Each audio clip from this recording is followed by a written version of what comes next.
Welcome to the inaugural conference of the South African chapter of the World Future Society. It is fitting that this conference takes place in 2010, the beginning of a new decade, the year of the first ever Soccer World Cup on African soil, and the 20th anniversary of the release from prison of our beloved Madiba, father of our nation. South Africa is a land which must take its future seriously. In our recent history, we have been blessed that our leaders chose the high road to peace and growth rather than the low road to conflict and disaster.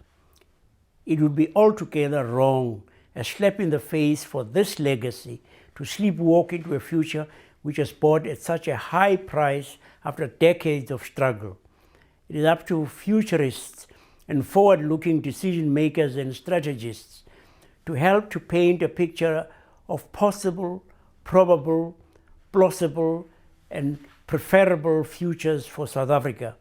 But it is up to our policymakers to create the tools for a stable, just, well-governed, and growing society. We must plan ahead for our energy, educational, environmental, and economic needs, to mention only some of the areas requiring greatest attention.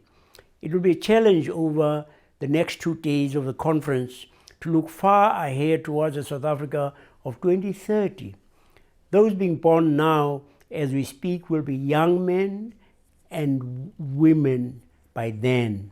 What nation will they inherit? In this room right now is the visionary and brain power to help us create a better future for them. We have a responsibility to leave them a good and even a great legacy. And ladies and gentlemen, fellow South Africans, I do know one thing for sure.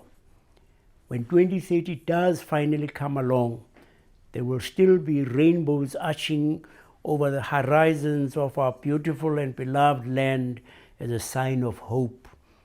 I would like to wish the organizers at the World Future Society, all the speakers and delegates, a wonderfully invigorating, challenging, and satisfying conference. May God richly bless South Africa's future. Nkosi, sikelele Afrika.